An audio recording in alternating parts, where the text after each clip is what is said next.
Hello, मेरा नाम है यतिन और आप देख रहे हैं कॉमर्स विद यतिन। एंड आज की वीडियो में हम कवर करने वाले हैं क्लास 11 स्टैटिस्टिक्स चैप्टर नंबर 2, जिसका नाम है collection of data. So without any further delay let's begin. इस चैप्टर के कुछ इंपॉर्टेंट टर्म्स के बारे में बात करेंगे जो कि आपको काफी मदद करेंगे इस चैप्टर को लास्ट तक पढ़ते समय। जब आप इस चैप्टर को पढ़ोगे तो काफी सारे टर्म्स ऐसे जाएंगे जिसमें आपका दिमाग कंफ्यूज हो जाएगा। तो पहले उनके मतलब जान लो। सबसे पहले इन्वेस्टिगेटर वो पर्सन होता है जो कि इंटरव्यू लेता है। रिस्पोंडेंट वो पर्सन होता है जो कि इंटरव्यू देता है। सर्वे is a method of gathering information from individuals. जब बहुत सारे इंडिविजुअल से इन्फॉर्मेशन कलेक्ट करी जाती है तो उस ओवरऑल प्रोसेस को कहा जाता है सर्वे। इस वर्ड से आप पहले भी फेमिलियर होंगे।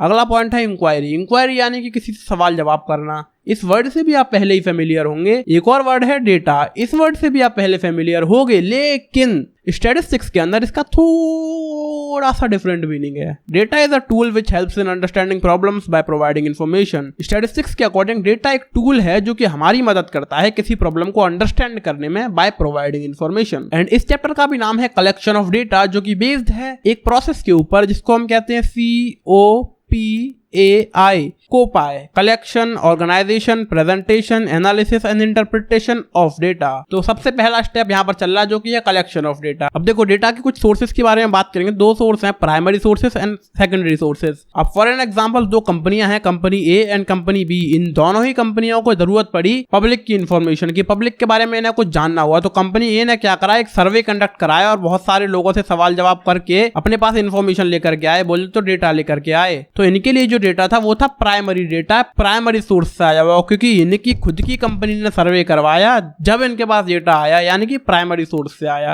अब कंपनी बी को जब जरूरत पड़ी इन्फॉर्मेशन की तो इन्होंने क्या करा, कंपनी ए के डेटा का इस्तेमाल कर लिया। तो इनके पास जो डेटा आया वो आया कंपनी ए के सर्वे की साइड से। कंपनी ए ने जब सर्वे करा था उसका डेटा कंपनी बी ने इस्तेमाल कर लिया, यानी कि इनके लिए जो डेटा था वो सेकेंडरी सोर्स से आया। अब अगला टॉपिक है प्रिपरेशन ऑफ इंस्ट्रूमेंट। इंस्ट्रूमेंट बोले तो वो इंस्ट्रूमेंट जो कि हमारी मदद करता है डेटा को कलेक्ट करने के लिए। तो मोस्ट कॉमनली यूज्ड हमारा इंस्ट्रूमेंट जो है उसे हम कहते हैं क्वेश्चनियर। क्वेश्चनियर एक डॉक्यूमेंट होता है जिसके अंदर बहुत सारे सवाल लिखे हुए होते हैं हमारे रिस्पोंडेंट के लिए। अब देखो, यहाँ पर कुछ पॉइंट्स है जो कि हमें ध्यान में रखने पड़ते हैं व्हाइल प्रिपेयरिंग क्वेश्चनियर। सबसे पहले क्वेश्चनियर बहुत लंबा नहीं होना चाहिए, क्वेश्चंस की संख्या बहुत ज्यादा नहीं होनी चाहिए, जो है उसके शब्द हैं वो डिफिकल्ट नहीं होने चाहिए, एम्बिगियस नहीं होने चाहिए। जो हमारा क्वेश्चनियर है वो काफी इजी टू अंडरस्टैंड होना चाहिए रिस्पोंडेंट के लिए, जिससे कि वो सवाल के जवाब देने में इंटरेस्टेड रहे। वरना तो उसे अजीब अजीब शब्द जब देखेंगे, उसे पल्ले नहीं पड़ेंगे तो वो जवाब नहीं देगा, वो इंटरेस्टेड रहेगा ही नहीं उसके जवाब देने में। तो हमारा जो क्वेश्चनियर है वो काफी इजी टू अंडरस्टैंड होना जरूरी है। जो हमारे क्वेश्चन है वो अरेंज होने चाहिए in an order such that the person answering should feel comfortable. जो आदमी आंसर कर रहा है उस क्वेश्चनियर के सवालों को, उसको कंफर्टेबल फील हो, इस ऑर्डर में उन क्वेश्चंस को अरेंज करा जाना चाहिए। मान लो हमें सवाल करना है रिस्पोंडेंट से कि आपके ऊपर क्या असर हो रहा है पेट्रोल की प्राइसेस बढ़ जाने से।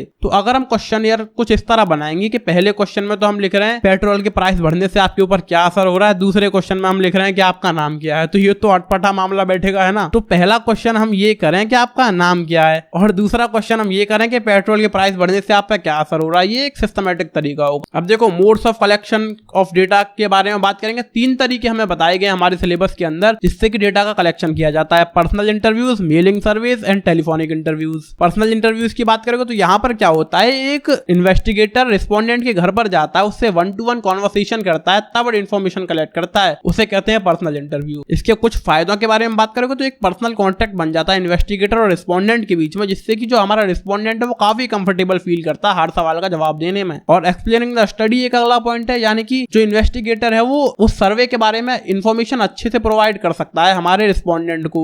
वो स्टडी को अच्छे से एक्सप्लेन कर सकता है कि ये स्टडी है हमारी, ये हमारा मोटिव है, ये हमारे सवाल हैं, जिससे कि कोई मिसअंडरस्टैंडिंग और मिसइंटरप्रिटेशन नहीं रहता उन लोगों के बीच में। साथ ही साथ आंसरिंग द क्वेरीज, यानी कि अगर हमारे रिस्पोंडेंट को कोई भी सवाल है उस सर्वे से रिलेटेड, तो वो भी हमारा इन्वेस्टिगेटर जो है सभी क्वेरीज को क्लियर कर सकता है। और अदर इन्फॉर्मेशन भी कुछ निकाली जा सकती है। मान लो हमारे इन्वेस्टिगेटर को कुछ ज्यादा इन्फॉर्मेशन चाहिए रही रिस्पोंडेंट से, तो वो भी निकलवाई जा सकती है उनसे कि हाँ यार, बातों बातों में ये और बता दो, वो और बता दो। अब इसके कुछ तो नुकसान होते हैं। देखो, सबसे पहले तो ये बहुत एक्सपेंसिव होता है, बहुत ज्यादा हमें इन्वेस्टिगेटर चाहिए होते हैं लोगों के घर जा के पूछने के लिए, जो कि बहुत महंगा पड़ जाता है। Requires trained executive. जितने भी एग्जीक्यूटिव है, जितने भी इन्वेस्टिगेटर है हमारे, वो काफी ज्यादा अच्छे से ट्रेंड होनी चाहिए, जिसमें बहुत पैसा भी खर्च होता है और इस चीज में बहुत लंबा समय भी लगता है, क्योंकि इतने सारे लोगों के घर जब भेजेंगे हम इन्वेस्टिगेटर्स को तो बहुत ज्यादा टाइम टेकिंग ये सब काम हो जाएगा। और एक और नुकसान है presence of interviewer may inhibit respondents from saying what they really think. अब जैसा कि मैंने आपसे शुरुआत में कहा था ना कि हमारा जो रिस्पोंडेंट है वो कंफर्टेबल फील करता है हमारे इन्वेस्टिगेटर से बात करने में। कुछ केसेस में ऐसा भी हो सकता है कि सामने इन्वेस्टिगेटर को देख के, इंटरव्यूअर को देख के कोई इंसान नर्वस हो जाए, कोई रिस्पोंडेंट, तो अपने सवालों का जवाब अच्छे से ना दे पाए, जो वो एक्चुअली सोचता हो शायद वो ना बता पाए। अगला तरीका है हमारा मेलिंग क्वेश्चनियर्स। अब यहाँ पे क्या होता है,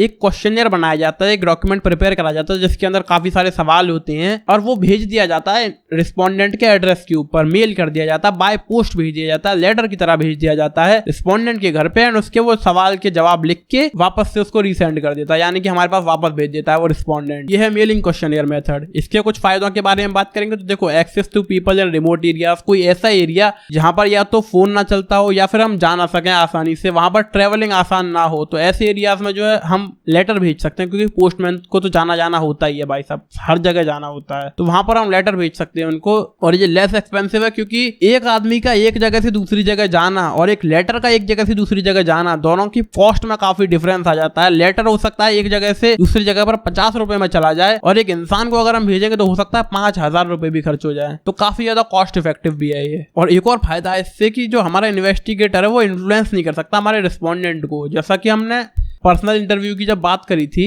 कि इन्वेस्टिगेटर रिस्पोंडेंट से डायरेक्टली 1-to-1 कॉन्वर्सेशन करता है, तो इन्वेस्टिगेटर थोड़ा सा बायस भी तो हो सकता है कि मैं चाहता हूं यार ये जो ये सोचता है वो नहीं, जो मैं चाहता हूं वो आंसर दे, तो क्या करेगा, बातों में बहला फुसला के उससे वो जवाब निकलवा लेगा जो वो चाहता है इन्वेस्टिगेटर हमारा। तो हमारा इन्वेस्टिगेटर अपना चंटपना नहीं दिखा पाता है इस मेथड के अंदर, मेल्ड क्वेश्चनियर के अंदर। और यहाँ पर हमारे रिस्पोंडेंट के पास सफिशिएंट टाइम रहता है to give thoughtful answers to the questions. अब जब कोई इन्वेस्टिगेटर घर पे जाएगा रिस्पोंडेंट के, उससे बातचीत करेगा तो उससे तुरंत जवाब चाहिए होंगे, लेकिन जब हम मेल करते हैं ना, उसको एक लेटर भेज देंगे क्वेश्चनियर, तो वो आराम से सोच समझ के कुछ घंटों में उसके आंसर लिख के हमें आराम से भेजेगा, कुछ घंटे ले ले, 1-2 दिन ले ले। लेकिन जब एक आदमी उसके पास सवाल करने के लिए जाएगा तो उसे कुछ ही मिनट में हर सवाल का जवाब देना पड़ेगा, ज्यादा सोचने का समय नहीं होगा और थॉटफुल आंसर वो नहीं दे पाता है। तो इस मेथड के अंदर वो आराम से थॉटफुल आंसर भी दे देता है। इसके कुछ तो नुकसान रहते ही हैं, देखो लेस अपॉर्चुनिटी, अबे पेन चल जाए यार। इसके कुछ नुकसान के बारे में बात करेंगे तो less opportunity to provide assistance, यानी कि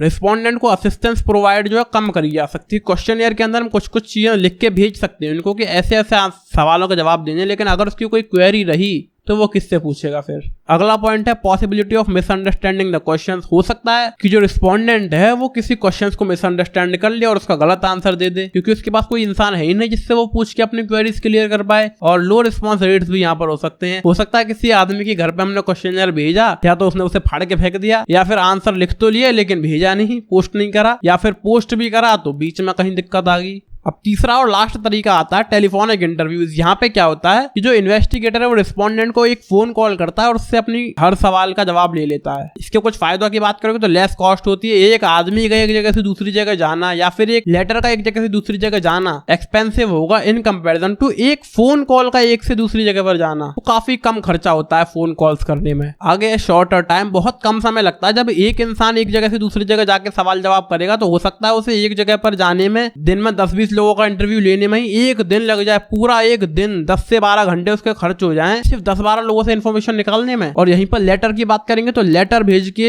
उससे हमें इन्फॉर्मेशन चाहिए तो एक लेटर मान लो 3-4 दिन में उसके घर पे पहुंचा, फिर उसने जवाब दिया, फिर 3-4 दिन में वापस दिया, यानी कि 7 से 8 दिन हमें आराम से लग जाएंगे लेटर भेज के इन्फॉर्मेशन निकालने में। एक दिन पूरा लग जाएगा 10-12 लोगों से इन्फॉर्मेशन निकालने में अगर हम आदमी को भेजेंगे तो। लेकिन अगर हम फोन कॉल करेंगे तो हम सिर्फ और सिर्फ 5 से 10 मिनट में एक इंसान से पूरी इन्फॉर्मेशन निकालवा सकते हैं। तो ये काफी ज्यादा टाइम इफेक्टिव भी है, काफी ज्यादा कॉस्ट इफेक्टिव भी है। आगे आता है असिस्टेंस टू रिस्पोंडेंट। जो हमारा रिस्पोंडेंट है उसको अगर कोई भी सवाल है सर्वे से रिलेटेड कि आप ये क्यों पूछ रहे हैं, इस सवाल का जवाब हम कैसे दें, इन्वेस्टिगेटर उसकी क्वेरी को आराम से क्लियर कर सकता है फोन के ऊपर। और ये चीज बेटर हो जाती है जहां पर जो हमारे रिस्पोंडेंट है ना वो इन पर्सन जवाब देने में थोड़े से रिलक्टेंट फील करते हैं, यानी कि उन्हें नर्वस से हो जाते हैं, अरे यार ये आदमी आ गया अब इससे क्या बताऊं। लेकिन फोन पे वो सवालों के जवाब आसानी से दे देते हैं, तो यहाँ पर इसका फायदा है। अब इसके कुछ नुकसान नुकसान के बारे में बात करेंगे तो एक्सेस टू लेस पीपल, कुछ लोग ऐसे भी हो सकते हैं जिनके पास मोबाइल फोन ही ना हो, तो उन तक तो पहुंचा ही नहीं जा सकता इस मेथड के थ्रू, ये सिर्फ इसका सिंगल नुकसान है। वैसे ये बेस्ट है तरीका। यहाँ पर एक टॉपिक है पायलट सर्वे। अब पायलट सर्वे के अंदर क्या होता है कि एक छोटे से ग्रुप के ऊपर स्टडी करी जाती है, ना कि पूरे बहुत बड़े ग्रुप के ऊपर। हमें एक सर्वे करना है जो कि पूरे देश के अंदर करना है। तो पहले हम क्या करेंगे कि कुछ लोगों से उन सवालों के जवाब निकलवाएंगे, वो क्वेश्चनर कुछ लोगों के पास भेजेंगे, जिससे कि हमें कुछ इन्फॉर्मेशन निकल के आ पाएगी और कुछ श्योरिटी मिल पाएगी कि ये चीज हमारा फायदेमंद रहने भी वाली है या फिर नहीं। तो इसके अंदर जब हमें 4 चीज पता चल जाएंगी, suitability of questions, clarification of instructions, performance of enumerators and cost and time required, कितना पैसा और कितना समय खर्च हो जाएगा इस पूरी स्टडी के अंदर, ये बस एक हम पता लगा सकते हैं एक छोटे से स्टडी के चलते। पूरा देश में सर्वे ना करवाकर एक छोटे एरिया में सर्वे करवाएं और छोटा मोटा उसके बारे में पता लगवाएं कि ये क्वेश्चन सही भी है कि नहीं, लोग कंफर्टेबल है भी है कि नहीं इनको बताने में, हमारा क्वेश्चनियर का जो क्वेश्चंस के ऑर्डर है वो सही है कि नहीं, हमारे जो इन्यूमरेटर्स हैं, हमारे जो इन्वेस्टिगेटर्स हैं वो ढंग से काम कर रहे हैं कि नहीं, ये सब पता लगाया जा सकता है। आगे एक टॉपिक है हमारा सेंसस एंड सैंपल सर्वेज। ये 2 तरह के सर्वेज होते हैं, सेंसस एंड सैंपल। देखो सेंसस बोले तो पूरी पॉपुलेशन के ऊपर सर्वे करना, और सैंपल बोले तो पूरी पॉपुलेशन के एक छोटे पार्ट के ऊपर सर्वे करना, एक सैंपल के ऊपर सर्वे करना। अब देखो सेंसस सर्वे में तो पूरी पॉपुलेशन पर स्टडी करी जाती है, उसमें तो कोई चक्कर ही नहीं है। लेकिन जो हमारे सैंपल सर्वेज होते हैं ना, उसमें भी 2 तरह होते हैं, 2 तरह के होते हैं, ये रैंडम सैंपलिंग और नॉन रैंडम सैंपलिंग। अब देखो रैंडम सैंपलिंग में क्या होगा कि रैंडमली एक पूरे बड़े ग्रुप ऑफ पीपल में से एक छोटा ग्रुप चूज कर लिया जाता है, जिससे कि हम इन्फॉर्मेशन लेने वाले, जिससे हम इन्फॉर्मेशन को गैदर करेंगे, अपने सवाल भेजेंगे, उनसे जवाब मांगेंगे। अब आप सोचोगे कि आखिर ये रैंडमली चूज करते कैसे हैं। अब फॉर एन एग्जांपल कोई लोकेलिटी है जहां पर 300 हाउस होल्ड्स हैं और उसकी पूरी इन्फॉर्मेशन हमें चाहिए, लेकिन हमें करनी है यहाँ पर रैंडम सैंपलिंग। तो हमें क्या करना है, उसमें से 30 हाउस होल्ड्स को चूज करना होगा रैंडमली। अब ये रैंडमली करा कैसे जाएगा, तो हम 300 चिट्स बनाएंगे, 300 पेपर की स्लिप्स के ऊपर नाम लिखेंगे 300 के 300 हाउस होल्ड्स के, उनको एक बॉक्स के अंदर डाल देंगे और उसमें से ऐसे हिला डुला के रैंडमली 30 चिट्स निकालेंगे और जिनके भी नाम आएंगे उनसे हम जाके सवाल जवाब करेंगे। हो गया ना रैंडमली, इसे हम कहते हैं लॉटरी मेथड। और हमारी नॉन रैंडम सैंपलिंग के अंदर ये होता है कि यहाँ पर रैंडमली चीजों को चूज नहीं करा जाता है, वहां पे देखा जाता है कि सोसाइटी के अंदर कौन लोग ज्यादा पढ़े लिखे हैं, किनको ज्यादा इंफॉर्मेशन रह सकती है, किससे हमें सवाल करने चाहिए, कौन हमारे हिसाब के आंसर दे देगा। समझ रहे हो, नॉन रैंडम सैंपलिंग के अंदर लॉटरी मेथड का इस्तेमाल नहीं करते, अपने हिसाब से जो हमारे इन्वेस्टिगेटर है, हमारी जो एजेंसी है, वो अपने हिसाब से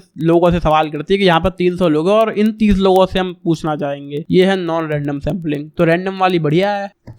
So that's it. Thank you so much for watching. Like, share, comment, subscribe and bye bye. प्यार पीछे ने हजार मेरा गेरा किसे ना रिलेशन नहीं, ना आज कोई है ना कल कोई है, तेरे यार दा कोई कंपटीशन नहीं।